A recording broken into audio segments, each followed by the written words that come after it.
Greetings, our Frederick Riddle here with another episode of Christian News and Views. This is episode 245, and this is Friday Recap. So we'll start out with Monday, and the article that I read and then reported to you goes with this. I'm only giving you obviously a portion of it.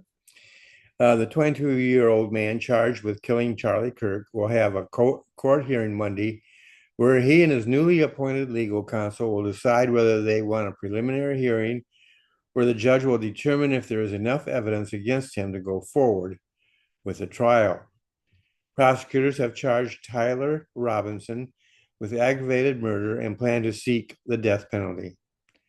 Kirk's political organization, Arizona-based Turning Point USA, brought young evangelical Christians into politics through his podcasts, social media, and campus events.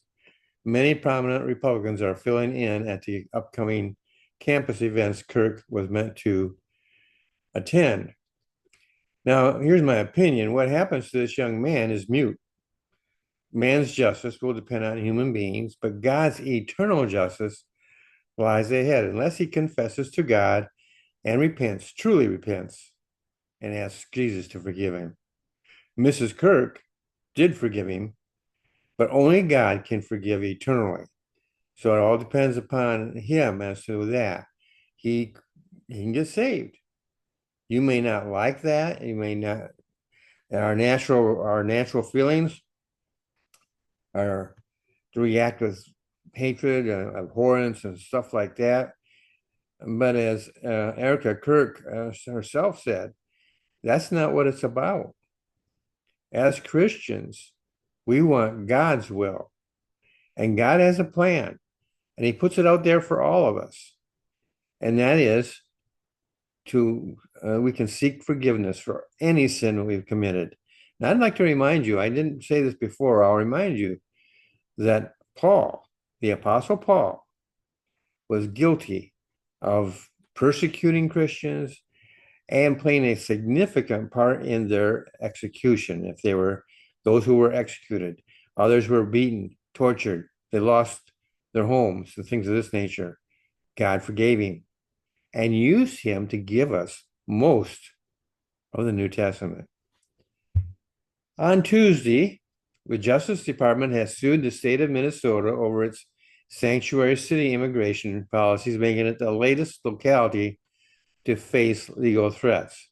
Here's my opinion. As I have said before, I believe sanctuary cities and states and any other entity are not legal.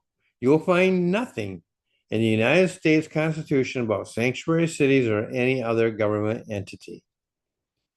Wednesday, on the first day of the 2013 government shutdown, Senator Chuck Schumer, Democrat from New York, who was at that time the majority leader in the Senate, had a message for Republicans who refused to fund the government unless Congress defunded Obamacare.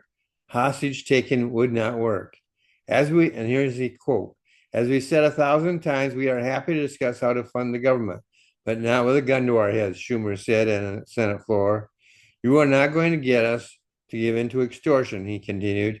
You are not going to take as hostage millions of innocent Americans and succeed in getting us to do something you want and we don't, and they don't. That shutdown ended after 16 days, and Republicans had little to show for it.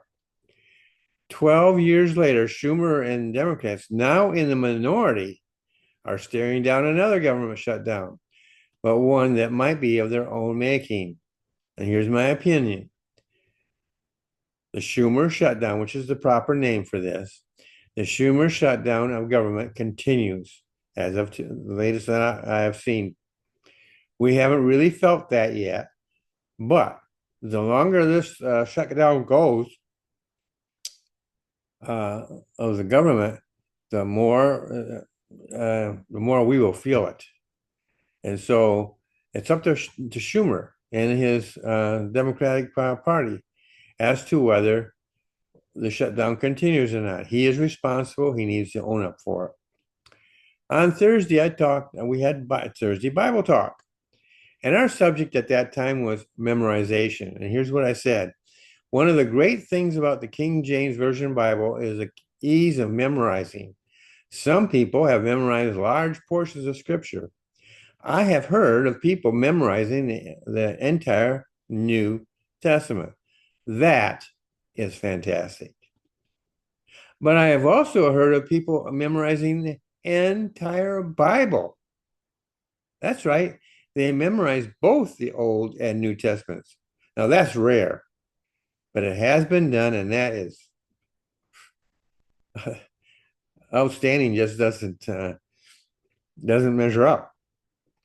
It's fantastic. It's such a rarity. And then I proceeded to give you how a partial list of how to memorize scripture. Number one was divide his selected scripture verses into short phrases or sentences. Write it out, then practice saying it out loud. If individual verses are too long for you, then break them up into easily memorized pieces. Number two, a good method I use is to break the verse into smaller bite-sized parcels that can be heard and memorized easily, very similar to number one. Other people memorize large portions at a time. Number four, if it is a passage, start out with a phrase and slowly add the rest, which is, again, relates back to number one. Once you have memorized that portion of scripture, move to the next, and that's number five.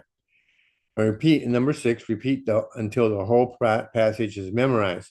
So really, I'm giving you two methods, really. One is to take one verse at a time and break that verse up into small bite-sized pieces. Another one is to take larger portions and break them up into phrases or sentences, and then and if necessary, break individual verses as well. And that hopefully you can begin today to memorize scripture. So that has been this past week that has taken place. It's been a very interesting week. I think the shutdown is it's really to the front now, but you can't really discount what's happened with Turning Point USA. Erica Kirk is now the honcho, I guess you could say, of that organization, and it's very impressive. It's more than just a political, or the media and all the rest just refer to it as political, but even in the article, they admitted it brought a lot of Christian youth into politics. It's essentially some people call it a conservative Christian organization. I would call it a Christian conservative organization, because Charlie Kirk's political views came from his spiritual or Christian views, not the other way around. He was a Christian, and they gave him some conservative views.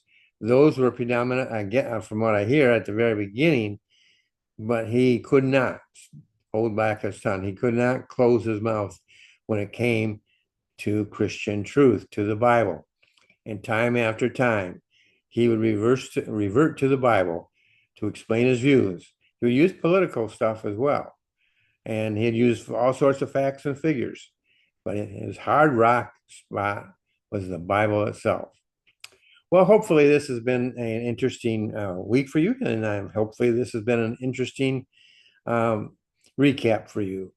And again, I'm always interested in your comments. Feel free to leave them. I try to every time. I try to inform you, encourage you, and inspire you. And hopefully that is what I've done at least once this week. I try to do it every time. Well, you have a great day, and I will see you in the next episode.